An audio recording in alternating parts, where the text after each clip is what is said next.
Andrew Farhan, votre blog Ibn Battuta, allusion à un célèbre explorateur, nous a plongé pendant des années, notamment sur votre compte Instagram, dans cette belle Algérie, d'est en ouest, du nord au sud. Vous avez capté des instants de vie, des scènes de la vie quotidienne. Vous parlez l'arabe algérien, le dialectal.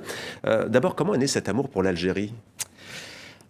C'est une longue histoire, mais je dirais que aux États-Unis, je sentais une sorte de désir de découvrir d'autres pays quand j'étais jeune, et j'ai commencé à voyager, j'ai commencé à apprendre des langues assez jeune, et c'est ça qui m'a mené avec le temps vers des études de relations internationales et puis une carrière dans le domaine du développement international.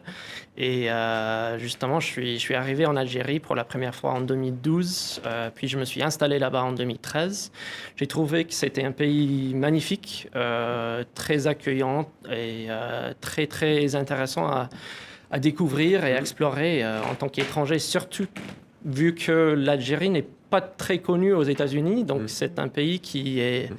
Il y a eu les félicitations de John Fitzgerald Kennedy lors de l'indépendance en juillet Oui, 1962. oui. La vidéo est consultable sur Internet, mais c'est vrai qu'en matière de géographie en général, bon, quand on parle du Maghreb, pour les Américains, c'est pas ce à quoi on pense le plus. Alors vous avez eu le privilège de côtoyer cette jeunesse qui s'est soulevée, pas que la jeunesse, mais en tout cas, il y a eu ce grand mouvement de contestation pacifique en 2019 qu'on appelle le Hirak. Est-ce que ce mouvement vous a surpris, Andrew Farhan ? En quelque sorte, ça surprit tout le monde, mais en même temps, il y avait quand même les graines qui étaient présentes et les traces d'une vraie frustration populaire qui existait bien avant et qui montait chaque année un peu plus. Et donc, en 2019, c'est vrai que ça a éclaté, mais les traces étaient là bien avant. Pourquoi frustration ? À quel niveau ?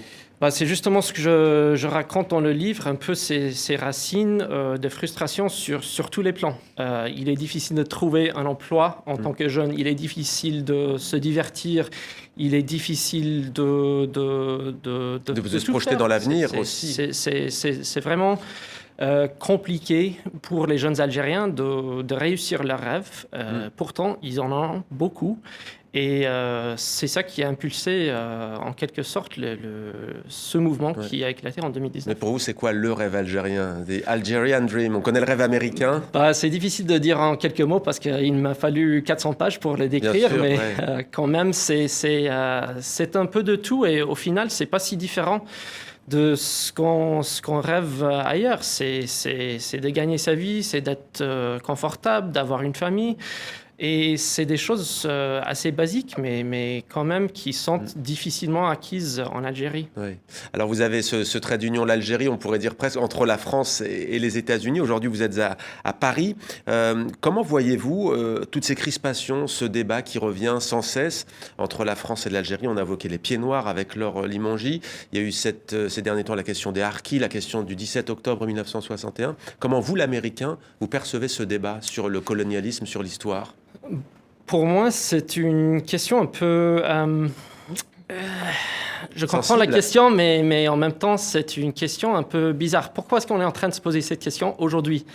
Vous avez raison de le poser vu ce qui se passe dans les débats aujourd'hui. Mais en fait, pour les jeunes Algériens, pourquoi est-ce qu'on est en train de débattre d'une guerre qui s'est passée il y a 60 ans ? Ils n'étaient pas nés. Certains n'étaient pas nés pendant la décennie noire, le terrorisme et la guerre civile. Tout à fait. Donc pour eux, c'est de l'histoire. Et est-ce que ça veut dire, vous dites qu'on s'en sert des deux côtés de la Méditerranée, c'est-à-dire que les deux pouvoirs en place... Je pense qu'il y a des raisons politiques derrière tout ça, mais est-ce que c'est pertinent aux difficultés que rencontrent les jeunes Algériens d'aujourd'hui ? Et justement, je pense qu'il y a beaucoup plus de questions qu'on devrait se poser sur l'actualité en Algérie et pas sur le passé.